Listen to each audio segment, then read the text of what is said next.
Bonsoir ou rebonsoir mesdames et messieurs, bienvenue à cette soirée un tout petit peu intermédiaire de la grande rétrospective Amos Gitaï qui se déroule depuis le mois de septembre dans les murs de la Cinémathèque suisse et au Capitole, avec toute une série d'avant-premières, vous le savez, puisque nous avons ouvert cette rétrospective avec son avant-dernier film déjà, Anna Arabia, qui avait été présenté hors compétition au Festival de Venise.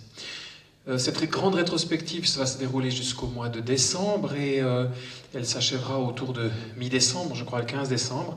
Mais le 6 décembre, je vous l'annonce et le rappelle déjà, vous aurez l'occasion assez unique, parce que ça va vraiment être la première projection de ce film après le festival. 4 décembre? Alors il y a Truchowski qui s'est trompé. C'est 4 ou 6? C'est 4. 4. Bon, merci, pardon, excusez-moi, Truchowski puni. Le 4 décembre, pardon, excusez-moi. Le 4 décembre, toujours ici au Capitole, ce sera la première projection après le Festival de Venise, où il était aussi hors compétition, de Tsili, le tout dernier film d'Amos Gitaï, quoique, parce qu'il y a des jours où j'ai l'impression que finalement, chaque fois qu'il vient, il y a déjà un nouveau film en production.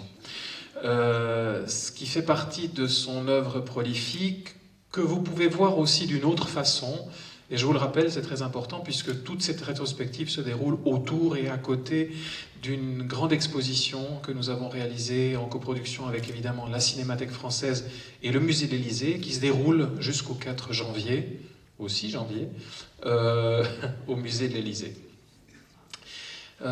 Donc, profitez quand même de cette occasion de voir différemment le cinéma, de réfléchir aussi le cinéma et de le confronter à cette exposition, parce que je pense qu'à la fois la rétrospective, les films se nourrissent de cette exposition, et plus particulièrement peut-être le Lullaby to My Father que vous avez découvrir ce soir, qui lui aussi était hors compétition au Festival de Venise, qui, je le précise, est une coproduction suisse, coproduite par la société Elephant Film à Genève, et c'est important de le remarquer, parce que vous allez le voir, pour ceux qui ne l'auraient pas encore su ou lu, le destin de Munio Weinraub, le père d'Amos Gitaï, passe par la Suisse et par Bâle, tout comme le destin d'Amos Gitaï et de sa famille passe aussi en retour par la Suisse. Alors j'ai le plaisir, encore une fois, ce soir, d'accueillir sur cette belle scène du Capitole Amos Gitaï,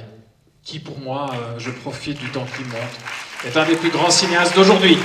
Amos, bienvenue, de nouveau.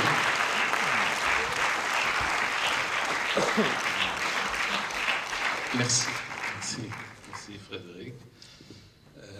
Je suis ravi d'être à nouveau parmi vous. Je vais vraiment remercier la Cinémathèque dirigée. Je vais remercier la Cinémathèque suisse dirigée par Frédéric, qu'on vient de découvrir qu'on a même un petit lien, parce que un de mes tout premiers films, j'ai fait à Ticino sur l'histoire de Dimitri. Alors, peut-être pour le futur rétrospectif dans 10 ans, on va montrer. On va montrer aussi le court-métrage sur Dimitri. En tout cas, on va essayer de le récupérer, et on vient de le découvrir à l'instant. Hein. C'est tout frais, on ne savait pas.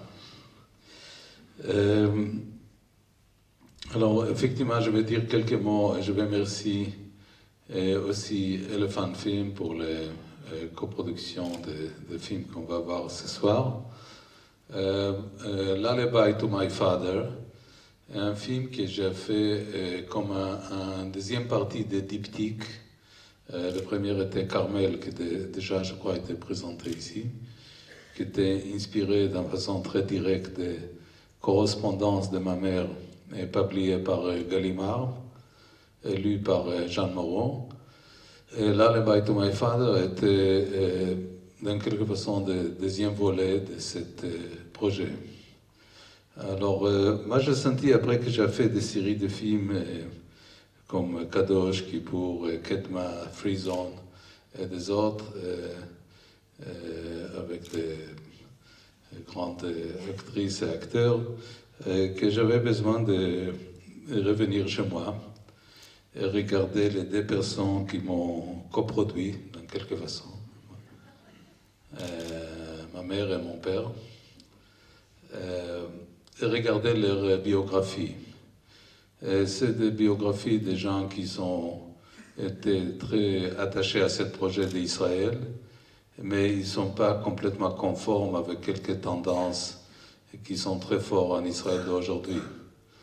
Alors, des fois, on peut regarder nos parents comme une sorte de parabole, on a envie de laisser des traces de cette série d'intentions qui étaient dans les fondations d'Israël.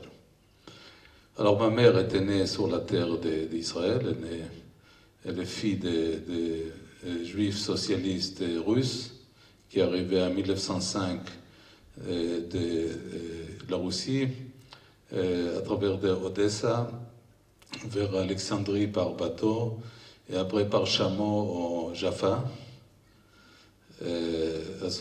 C'était des gens très impliqués dans les créations de collectifs, de premiers collectifs, mes grands-parents. Et mon père, c'est un immigré qui est né à Silésie orientale, mais après il est passé à Silésie occidentale, et comme il avait 18 ans ou 19 ans, il est parti à Dessau, d'abord à Berlin, après à Dessau, pour voir le directeur de Bauhaus. Il était reçu par Gropius et Mies van der Rohe. Il avait comme prof Kandinsky, Feininger, Oskar Schlemmer et les autres grands artistes de Bauhaus. Mais cette période était coupée un peu court par l'arrivée de pouvoir Goebbels, qui souhaitait fermer tout de suite les Bauhaus, parce qu'il a détesté la forme modeste, moderniste. Il avait besoin d'architecture beaucoup plus pompeuse, de Speer. Mais le reste, c'est effectivement dans les films. En plus, les procès qui étaient faits, parce que comme il avait 24 ans, il était déjà accusé des choses très gonflées, de trahison contre le peuple allemand. Alors là, il est venu ici, il était bien accueilli par ses copains suisses à Bâle. Et d'ailleurs, j'ai espéré que Theo Ballmar, qui était dans le début du film, il va venir ce soir, mais il m'a dit qu'il va venir pour Tzili. Et ben voilà. Le 4 décembre. Le 4. Pas le 6. Le 4. C'est un film qui est construit comme une sorte de poème, comme une sorte de carnet de notes. Alors les gens qui vont chercher des narrations hermétiques, etc., c'est pas ça. C'est plutôt la recherche à la fois des traces de mon père qui est décédé il y a très longtemps, il y a 43 ans, et aussi des recherches comment je peux mettre ça en scène, comment je peux filmer cette recherche, cette série de traces. Il y a des éléments qui sont des éléments de fiction, il y a des documents. C'est plutôt une sorte de carnet de notes. Alors, je ne vais pas parler trop long. Alors, et on va venir avec Frédéric de répondre si vous avez des questions. Alors, merci d'être là ici. Merci Frédéric à nouveau. N'exagérons pas. Moi, j'aimerais juste saluer aussi à la fois les PFL et les CAL, qui sont partenaires de toute cette aventure, puisque évidemment le lien avec l'architecture et avec le cinéma est extrêmement fort, et aussi le Ciné-Festival, puisque le Ciné-Festival a commencé et que cette projection se déroule dans le cadre du Ciné-Festival. Et aussi Laurent Trouchot qui est là. Ouais, le 6 et le 4, voilà. Le producteur. Merci, à tout à l'heure. Avant de passer le micro à la salle pour quelques questions, on va évidemment parler un peu d'architecture ici, mais avant peut-être d'aborder la question de l'architecture avec toi, puisque on peut dire, tu as cette formation aussi d'architecte et le film en parle beaucoup. J'aimerais que tu reviennes sur ce que tu as dit au tout début. Tu as dit que tu as eu envie à un moment donné d'aller vers quelque chose de plus intime dans ton cinéma, mais ce rapport à l'intimité implique aussi un retour au travail qui est à la fois celui de la fiction, que tu justement avais utilisé pendant tous ces grands films dont tu as parlé, mais aussi Un retour à un travail plus lié au documentaire de façon générale, même si le terme documentaire finalement n'est pas très juste par rapport à l'ensemble de ton travail. Et donc de finalement trouver ces différentes couches, ces différents mélanges, ces différentes voix, ces lectures. Il y a même presque des dispositifs qui sont proches du théâtre, hein, qui s'intègrent à l'intérieur du film. Et au fond, qu'est-ce qui t'a poussé à changer au fond de façon quelque part un peu radicale une manière de raconter? C'est-à-dire, moi je trouve comme spectateur que je vois trop de films qui sont plutôt vides. Alors là, je vais mettre mon casque de cinéaste et j'ai essayé d'élargir sur les deux aspects, c'est-à-dire l'aspect thématique, mais aussi l'aspect formel. Alors, toute cette série de films récentes, Lullaby to My Father, Carmel, Anna Arabia et Tzili, ils sont des films plutôt minimalistes qui font une démarche cinématographique de juxtaposition. Sur ce film particulier, j'aime bien les phrases de Jean-Michel Frodon, le critique français, qui a dit que c'est un film Bauhaus. Et là, je vais revenir à votre question, Frédéric. C'est-à-dire, comme le Bauhaus, c'était un style qui était dans le fond, comme il dit Theo Balmer très justement, envie d'exposer les ingrédients, juxtaposer les ingrédients, c'est-à-dire créer des tensions entre des éléments de métal, de béton, de pierre, etc., mais pas gommer, pas faire un truc un peu kitsch qui gomme les transitions entre les matériaux. Il a envie d'ailleurs, un peu continuité des styles gothiques d'architecture, d'exposer vraiment les matériaux dans lesquels le film le building est composé. C'est vraiment dans tout le building de Wiesmann de Roth, de Corpius, des autres. C'est vraiment une démarche d'exposer, de juxtaposer les ingrédients de quelque façon. Alors j'étais envie de faire un film de cette matière dans laquelle on voit s'il y a un témoignage, s'il y a un élément fictionnel, qu'on rende compte de juxtaposition de cette série de transitions. Alors à partir de là, pour en venir avec l'architecture, il y a aussi dans une forme de juxtaposition des éléments extrêmement forts dans la manière de filmer l'architecture, les éléments architecturaux et l'histoire en marche. On va y revenir après à ton histoire et à l'histoire de ton père, mais à l'histoire, parce que l'histoire est toujours présente dans toute l'histoire de ton père. Et j'ai ce sentiment qu'il y a une espèce de tension qui se crée entre les images que tu donnes, par exemple, du stade, ces différentes images de construction, et de l'autre côté, l'histoire en marche, qui va au fond, à laquelle ton père va être toujours confronté dans son histoire personnelle. C'est-à-dire, je crois qu'il n'y a pas de travail culturel si on n'a pas le contexte. Souvent, dans tous les films que j'ai fait, le contexte il a aussi une nature politique. Et je crois que le bon travail des artistes dans toutes les générations, il est situé dans un certain contexte. Et ce n'est pas même de générations récentes, c'est-à-dire si on prend un tableau de Velázquez, de Diego Velázquez, comme il fait un tableau de décadence de la monarchie espagnole, à la fois c'est un statement sur la décadence de la monarchie, mais en même temps c'est aussi un magnifique tableau. Alors, des fois le contexte il devient le sort d'échafaudage d'œuvres. Aujourd'hui, comme on regarde les tableaux de Velázquez, on ne rend pas compte de la décadence de la monarchie espagnole, mais on dit, bon, la composition des couleurs est très bien, les cadres est très bien réfléchis, les proportions, etc. C'est-à-dire, on regarde plutôt l'élément formel, mais je suis certain que, comme il a fait, et même d'artistes plus récents, Picasso bien sûr, mais des autres, c'est-à-dire, comme il fait le Guernica, le contexte des bombardements fascistes de Luftwaffe sur le petit village basque de Guernica, c'est vraiment les choses qui lancent ce travail. Et souvent, ça devient une sorte d'échafaudage. Toujours aujourd'hui, on regarde Guernica dans le musée de Madrid. D'abord, elle était à MoMA. Et d'ailleurs, je trouve que même, pour revenir à ta question, c'est-à-dire le musée de la Reina Sofia, le musée de Madrid, où elle est exposée, le conservateur a fait un très bon travail de situer en face de Guernica un newsreel de Buñuel, de côté républicain, mais dans la guerre civile d'Espagne. C'est-à-dire qu'il y a des séries de médiums variés dans lesquels les gens peuvent exprimer une référence à cet événement historique. Alors, souvent, les films, même Kadosh ou Kippour, ils sont inspirés par une situation qui me dérange, mais quand j'ai envie d'exprimer dans ce contexte des sociétés, souvent du Moyen-Orient ou d'Israël.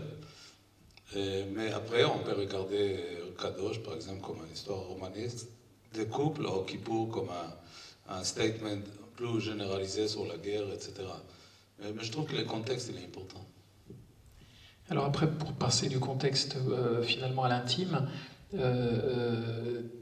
tu te plonges avec Carmel, mais surtout avec celui-ci, pour ceux qui ne l'auraient pas vu, par rapport à ton père, a en effet quelque chose qui t'implique totalement. Enfin, tu es dans le film toujours, en rapport à ton père, ou en rapport à ta mère, en rapport à ta famille, ou ta famille, et justement comment tu as approché ce passage au fond d'un cinéma qui était peut-être quelque part plus politique parce que légèrement plus éloigné de toi, et qu'est-ce qui t'a poussé au fond, qu'est-ce qui t'a donné envie, et comment ça a été de travailler au fond avec ce matériau qui te porte depuis toujours au fond, et qui t'a aussi construit et constitué. J'entends le fait que l'architecture t'habite dans ton travail de cinéaste, tu viens de le répéter maintenant, et quelque part qui vient de là, enfin, et toi tu viens de là.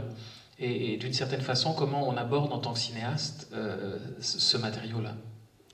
C'est-à-dire, les dés, ils ont déjà été critiques, que je trouve que c'est le bon rapport. C'est-à-dire, pour moi, le meilleur hommage que quelqu'un peut rendre à sa culture, c'est de faire une œuvre critique.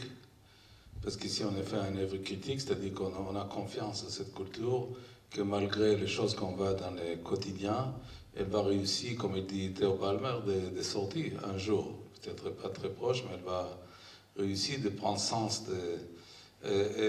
Munio, à sa manière, il était un architecte critique, c'est-à-dire que ce n'était pas un architecte complètement consumé par l'architecture des spectacles qu'on a beaucoup aujourd'hui, c'est-à-dire que l'architecte, il exagère avec les ingrédients de design dans l'architecture. L'architecture, c'est aussi simplement de créer un espace raisonnable, agréable à vivre, de bonnes proportions, et pas strictement bombarder l'iconographie architecturale avec des choses très impressionnantes, disons, avec des matériaux très, très précieux, etc.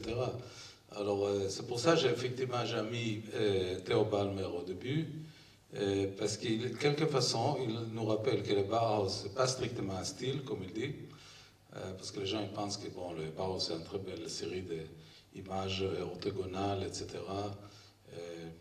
Mais le Bauhaus, c'est aussi une sorte d'engagement. Et d'ailleurs, l'architecte suisse, Hannes Meyer, qui était le directeur des Bauhaus après Gropius et avant Mies van der Rohe, qu'il était viré de Bauhaus parce qu'il était communiste. Mais il a réintégré l'engagement social de l'architecture.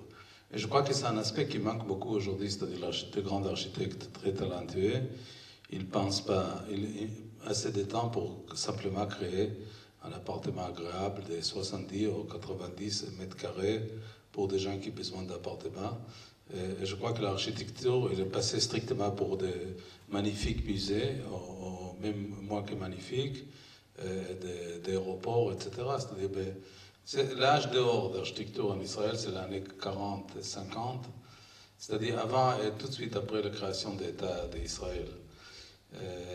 Mais je crois qu'aujourd'hui, l'architecture israélienne, c'est à peu près comme l'architecture partout, c'est-à-dire ils regardent les grands journaux internationaux, copier, coller, les technologies numériques, elles n'aident pas de créer une bonne réflexion parce que c'est très rapide et efficace de copier. Il y a une grande partie de ces bâtiments qui sont complètement abusés, détruits, etc. Certains qui sont encore quelques paramètres. J'étais avec mon ami Pierre Frey récemment pour inaugurer une petite galerie qu'il a dessinée dans Kibbutz, dans le nord. Et Pierre, il avait la gentillesse d'amener les magnifiques collections d'architecture vernaculaire qui est ici à Lausanne. Alors, je crois que c'est des gestes qu'il faut pas oublier, même si l'existence matérielle est menacée. C'est-à-dire l'architecture qui réfléchit vraiment à comment on construit pour un collectif, comment on peut faire des buildings avec des paramètres assez modestes, avec des matériaux assez simples, mais qu'il y a une très belle configuration, mais elle n'est pas toujours conservée. Mais le film, il ne prend pas cet aspect strictement, parce que comme le film Carmel, il couvre le territoire d'Israël, et là le Beit Faber, il arrête avant l'arrivée de Mounion. C'est-à-dire on ne présente pas ce travail architectural. Pour moi, le rapport au dé, il n'est pas strictement d'amour, de sentiments, mais c'est aussi parce que c'est des gens qui représentent quelque chose, une certaine tendance, on peut même dire une certaine innocence, même s'ils ne sont pas innocents, d'envie de faire quelque chose d'intéressant avec chacun dans son métier. Peut-être encore juste une question sur tout à fait autre chose avant qu'on laisse le public poser des questions, comme ça vous réfléchissez un tout petit peu à ce que vous voulez demander ou dire à Amos Gitaï. C'est une question on voit, parce que finalement dans ton cinéma, depuis quelque temps maintenant, il y a des voix, et en particulier celle de Jeanne Moreau, qui ont pris une importance énorme et qui sont très présentes. Elle incarne ce que dit ta mère, on la voit d'une façon magnifique à la fin du film encore, et puis aussi Anna Chiboula qui intervient, et quelle est l'importance de la voix dans ton cinéma? Je posais la question comment on peut faire ce témoignage, et les choses que je dis avant la projection, comment on peut faire un composite de séries de fragments. C'est pas une conclusion de la vie de mon père Mounion, ni une chose un peu plus amère qui a fait le film qui est très beau, le fils de Louis Kahn. Mais j'avais plutôt un bon rapport avec Mounion. Alors, je crois que la voix, à la fois j'étais envie d'intégrer la voix dans sa langue natale, qui était l'allemand. Et Anna Chiboula m'a fait le plaisir de lire quelques lettres d'amour, sa propre biographie qui est juxtaposée sur le stade de Nuremberg dessiné par Speer, par l'architecte allemand nazi du Troisième Reich. C'est-à-dire qu'il y a cette distance entre l'aspect sonore et l'aspect visuel, iconographique. Et Jeanne Moreau, elle a simplement tombé amoureuse de l'aide de ma mère qui était publiée par Gallimard. Alors, elle m'a fait le grand plaisir de lire tous les lettres pendant une grande soirée qui était au théâtre de Odéon à Paris. Elle a lu pendant 3 heures tous les lettres pour un cadeau de mon anniversaire. Et après, c'était retransmis par France Culture sur 9 feuilletons, comme ça, comme les premières lettres que ma mère elle a écrites à son père en 1931 de Berlin. Et je crois que cette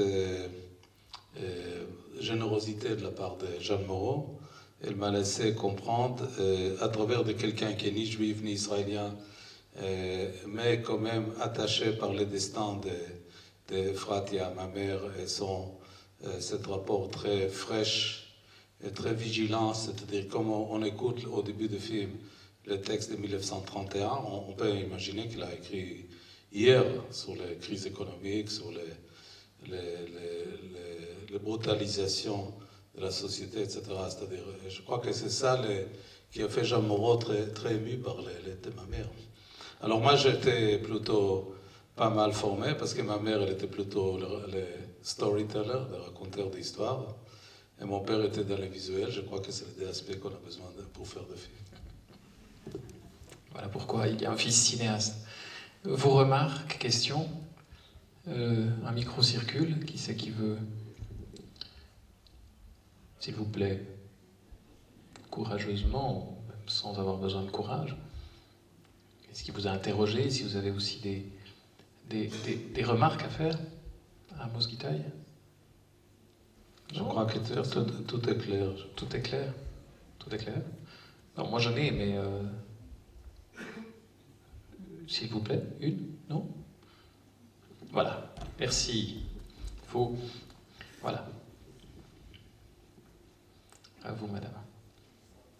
Merci de parler dans le micro, parce que sinon, on ne vous entend pas dans la salle. Merci. Est-ce que vous pourriez dire quelque chose sur le montage du film? Comment est-ce que vous avez fait le montage? Est-ce que vous avez tout écrit à l'avance ou est-ce que vous avez improvisé durant le montage? C'est pas improvisé, mais moi j'aime bien, disons, réinterpréter. C'est-à-dire souvent dans tous les films que j'ai fait, même Kadosh, que les gens y croient qu'il est très structuré d'une façon narrative, à la fin du montage, j'ai donné le scénario à mon monteur, mais j'ai viré toutes les scènes qui n'étaient pas dans les versions définitives. Il a resté 17 pages à la place de 100 pages d'écriture originale. Et en plus, tout l'ordre est très bouleversé. Et ça, c'est un film que tout le monde trouve qu'il est très construit, qu'il a une narration est très claire, etc. C'est-à-dire, moi, je trouve que les choses fascinantes de ce métier, c'est de faire un travail de réinterprétation, chaque phase. C'est-à-dire, on écrit un sujet ou un scénario, après on tourne, après on va faire un challenge à cette écriture, à ce tournage, on va restructurer les choses, mixage, on va aussi reposer les questions, après on va mettre ou pas mettre des musiques, des effets sonores, etc. C'est toute une série de phases d'interprétation qui est dans l'origine de film. Merci. D'autres remarques ou questions?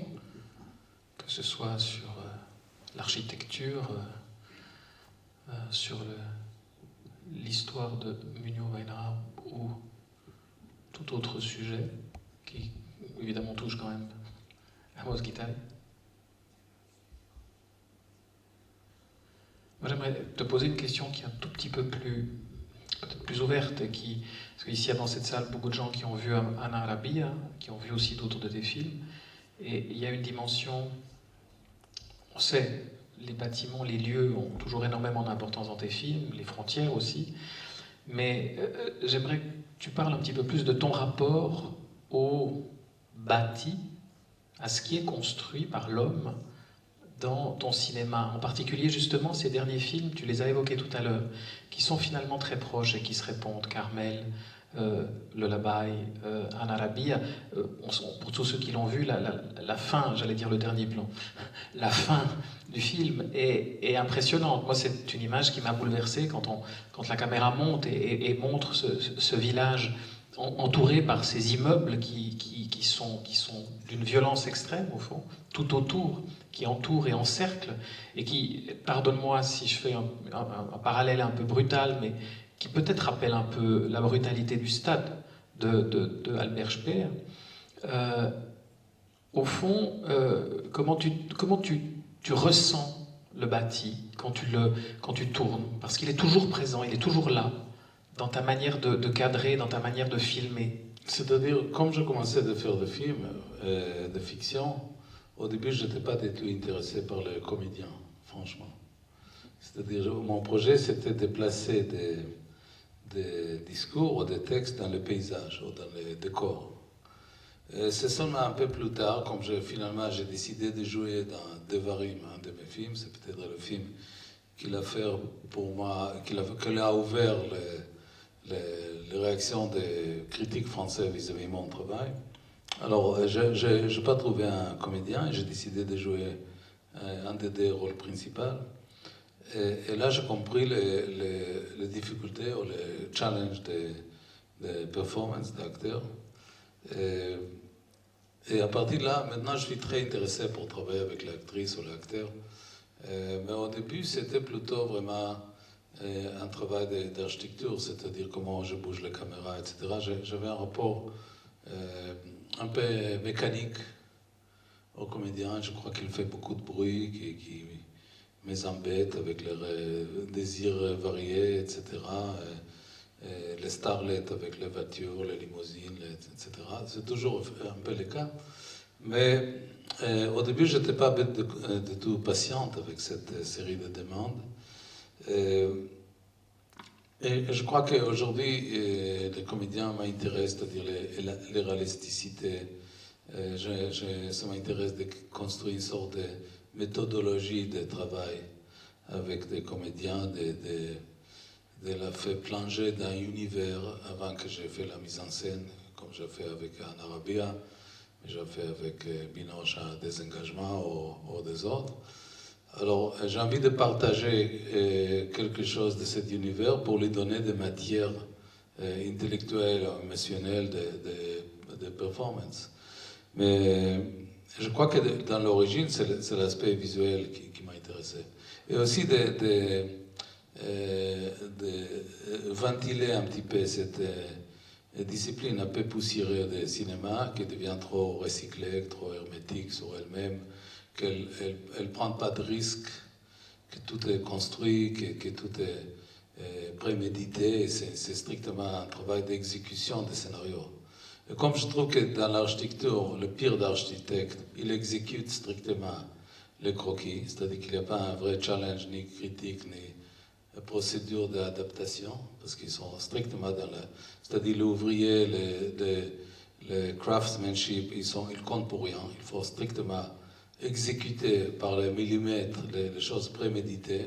Je crois qu'il rate la meilleure partie des procédures créatives. Et je trouve que l'aspect qui est très amusant dans les démarches, c'est effectivement chaque fois reposer la question et être réexcité par une sorte de raconte qui des fois arrive par hasard et pas prémédité. Et des fois, les meilleures idées arrivent par un chauffeur de taxi, et pas strictement par les stars, et des fois aussi par les rôles principaux. C'est-à-dire, il faut rester dans l'écoute de tous les petits nuances, de tous les petits signaux, et effectivement prendre des décisions. Ça, on accepte, ça, on rejette. Mais le film, c'est une sorte de synthèse de celui-là. Mais là, avec ces 4 films, j'étais envie de faire une pause des aspects trop linéaires dans l'évolution de moi comme cinéaste. Et maintenant, je prépare le prochain film qui va reprendre des questions de société importantes, c'est-à-dire l'assassinat de Rabin. Et l'année prochaine, on va marquer 20 ans de son assassinat. Alors, je vais faire, j'espère, un film de qui mérite cet événement qui est bouleversé comme le Moyen-Orient. Mais justement, le politique est jamais loin de ton cinéma. La preuve, tu y reviens, mais même dans un film comme celui-là, le politique est toujours présent. Et j'ai l'impression quand même que ton regard sur l'architecture est aussi un regard politique. C'est-à-dire que le sens, le geste architectural comme geste politique est toujours présent dans ta lecture du bâtiment, des immeubles, de ce qui est construit. C'est-à-dire, je sens que je suis libre d'apporter une vision. Et de toute façon, à mon avis, que je ne vais pas avoir ce sentiment, je vais arrêter. Et comme ça, tu ne vas pas voir le speech que tu as fait au début, qui était chaque fois tu as un nouveau film. J'espère que ça va encore durer un bon moment. Est-ce qu'entre-temps, quelqu'un a une autre question à poser? Là, monsieur, Alain, ouais, devant toi. Voilà, j'aimerais demander à monsieur Amos Shitaï, dans la mesure où il est cinéaste conscient, lucide et architecte aussi, comment ressent-il et comment perçoit-il actuellement le climat qui peut régner en Israël avec cette colonisation assez brutale qui se produit, et comment les architectes actuels qui œuvrent là-bas ressentent un peu cette volonté de construire et de miter le territoire palestinien. C'est-à-dire quels sont les sentiments qui les traversent. Est-ce qu'il y a une opposition? Est-ce qu'il y a un désintéressement du métier, un certain dégoût? Je voudrais savoir ce qu'ils ressentent. Et si vous pouvez nous le dire, ou si vous en avez un reflet quelque part parmi vos connaissances et vos amis qui pourraient être architectes. Vous savez, l'architecture, c'est peut-être une des raisons que j'ai quitté l'architecture. C'est un métier qui doit travailler avec collaboration, dans le mauvais sens de ce mot, avec les régimes. Toujours. Sinon, ils ne sont pas de travail. Alors, comme j'ai compris ça assez tôt, j'ai décidé de ne pas être architecte, malgré que j'ai tapé quand même 9 ans d'études d'architecture. Je suis diplômé de Technion à Haïfa et j'ai eu mon doctorat d'architecture de Berkeley. Parce qu'effectivement, je n'avais pas envie de construire dans les Cisjordanie. Et je trouve que c'est effectivement des séries d'actes, même l'acte qui passe des jours d'aujourd'hui à Jérusalem, ils vont créer un obstacle pour toute configuration de solutions du Moyen-Orient. Alors, ça, c'est vis-à-vis moi. Je ne peux pas parler vis-à-vis les collectifs d'architectes. Déjà, j'ai mal de parler des collectifs de cinéastes. Et de toute façon, comme j'étais enfant, j'ai passé 1 an dans kibbutz, comme j'avais 10 ans. Et j'étais confronté avec des décisions collectives. Et alors, à partir de cette expérience, comme je vois un collectif décide à l'anonymité quelque chose, je pars dans le sens inverse.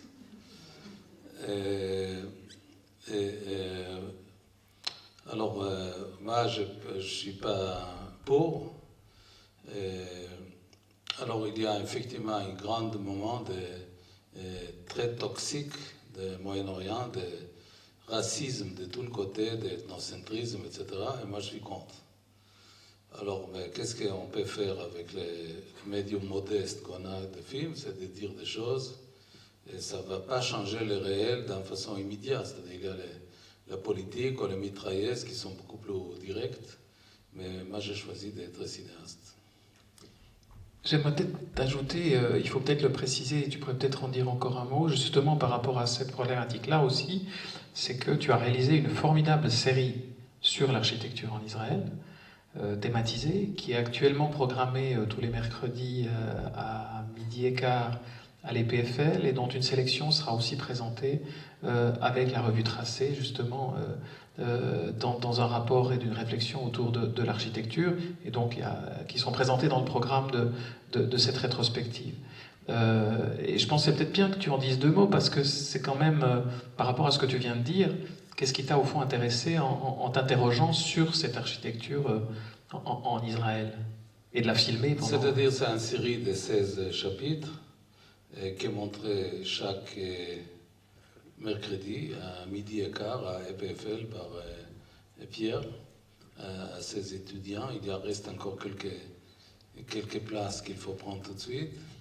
Et l'étudiant c'est un bel groupe d'étudiants qui sont de pays assez variés. Il y a des gens de Brésil, il y a un étudiant iranien, il y a des Italiens, il y a des Allemands, etc. À travers de cette parabole que je construis, en regardant strictement l'architecture de mon pays, comprendre quelque chose sur l'aspect qui peut lier l'architecture et le contexte.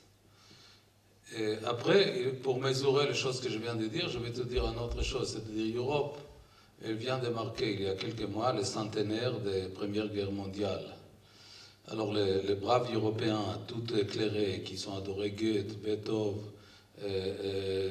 Maupassant, etc., sont quand même réussi avec des grandes guerres mondiales de savager tout ce bel continent, de tuer des dizaines de millions de personnes, de brûler presque le continent pour arriver à la simple conclusion qu'on peut être pas d'accord, mais il ne faut pas tuer.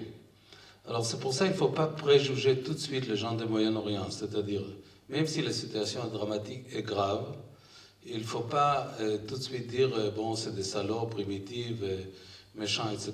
Ils sont relativement aux braves Européens encore modestes, et j'espère qu'ils vont rester modestes, même si c'est un moment triste. C'est un moment triste au Moyen-Orient. Mais, c'est-à-dire, cette sorte d'exotisme, de conflit du Moyen-Orient, de tout l'aspect, je trouve des fois dérangeant, parce qu'il est trop simple aussi. Il est trop simple. Si les gens n'ont rien à dire sur le racisme dans la société suisse, les séries de lois qui restrictent pas seulement les étrangers, mais aussi les Européens de travailler ici, etc., alors ils délèguent tous leurs désirs politiques sur un territoire assez lointain. Alors il faut un peu voir des rapports mesurés, voir une belle autocritique etc. Et après aussi apporter, c'est pas négatif de critiquer aussi le Moyen-Orient, etc. Le Moyen-Orient dans le sens large. Mais pour revenir, tu as pas tout à fait répondu à la question sur la question de réponds l'architecture. jamais. Non, je sais, mais justement, moi j'insiste finalement, qu'est-ce qui t'a poussé à tourner cette série quand même qui a impliqué énormément d'investissement et de passion pour cette... Le président de la télé en Israël m'a dit, bon, tu n'as jamais fait une chose pour la télé, fais quelque chose. Alors, j'ai dit, bon, je vais faire un truc sur les coexistences. Alors, cette chaîne indépendante des ministres de l'Éducation nationale, qui est un mec de droite dur, alors lui, il a décidé, il a dit Amos Gitaï avec coexistant, je sais qu'est-ce qu'il va dire, niet. Alors, le pauvre président de la chaîne, il est arrivé vers moi, il m'a dit Amos, je vais quand même à toi qui étais à Cannes, Venise, etc. Tu as montré ton travail dans les grands musées, etc. Tu fais quelque chose.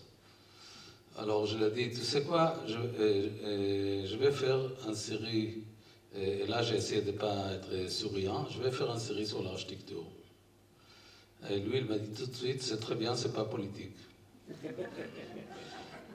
Mais je lui ai dit, les seules conditions, qu'après vous ne touchez pas. C'est-à-dire, je vais dire les choses que j'ai envie de dire à travers l'architecture. Et des fois, je ne suis pas le seul ni le premier, on peut dire à travers l'architecture beaucoup de choses. Alors il y a un chapitre sur les tentes bédouins comme architecture nomade. Il y a un chapitre sur l'architecture palestinien et surtout sur le rapport entre les grands promoteurs musulmans palestiniens dans les années 40 et l'architecte juif rescapé d'Europe. Et les gens qui l'ont donné à travail, c'était les Palestiniens. Après, il y a sur le début du kibbutz l'idéologie marxiste et l'architecture. Après, il y a le Tel Aviv, etc., l'archéologie de Jérusalem. Et finalement, c'est une série qui a eu un très grand accueil, un très grand succès. Elle a été rediffusée plusieurs fois. Et d'ailleurs, là, je vais refaire une autre série. Il y a 16 chapitres, vous pouvez trouver si ça vous intéresse. Ça existe, c'est édité par un éditeur de DVD français qui s'appelle Epicentre. Ça s'appelle Amos Gitaï, Architecture in Israel. Et après, maintenant je vais faire une série sur l'environnement, c'est-à-dire sur l'engineering, sur la désalination de l'eau, travailler sur le désert, sur les systèmes d'irrigation, tout l'aspect de l'environnement. Je prends toujours le petit territoire que je connais bien et je vais faire cette série-là, qui est aussi, si vous voulez, aussi un aspect politique, parce que pour que les petites collines de Cisjordanie palestiniens, il ne faut pas mettre toutes leurs poubelles sur le côté israélien et vice-versa, il faut quand même établir des dialogues. Il faut quand même parler. Sinon, tous les aigus, les swedges des villages palestiniens vont tomber sur Tel Aviv. Alors, par la nécessité de cette continuité territoriale, il faut créer le dialogue. Alors là, je vais faire encore, j'espère, si vous ne parlez pas trop, alors je vais aller et je vais signer l'accord pour faire encore une série non politique, mais qui réunit, qui dessine dans quelque façon l'aspect de coopération, mais par le concret, par le réel, pas par des blabla, des conférences de Human Rights International, de belles cocktail parties qui ne disent rien du tout, qui parlent tout le temps de deux étapes et donc il y a colonisation accélérée. Est-ce que je suis clair? Extrêmement clair, bon. À tous les niveaux. Encore une question là, ce sera la dernière, je pense. Mais... Merci, c'est pas directement une question, c'est peut-être une observation. Ce film qu'on vient de voir livre au fond une sorte d'anamnèse de la manière dont tu traites l'architecture dans ton cinéma, et au fond c'est un tissu assez cohérent en chaîne et en trame, avec le va-et-vient entre les films documentaires et les films de fiction. C'est particulièrement flagrant si on considère les deux House qui traitent d'une maison palestinienne et de son devenir, de l'activité de la main-d'œuvre dans sa transformation, et des deux Wadi. et de Anna Arabia, qui au fond raconte la même histoire, ficelle la même histoire. Et ces thèmes d'architecture traversent les documentaires, les fictions, la série, et sont finalement interpénétrés partout. Donc c'était Monsieur Frey, professeur à l'EPFL, pour ceux qui ne le connaîtraient pas. Tu veux réagir? Non, il faut... Ma mère, elle m'a dit qu'il faut toujours laisser quelque chose pour la prochaine fois. Alors la prochaine fois, vous l'avez compris, c'est le 4 et on peut applaudir Amos Gitaï. Merci, merci, merci.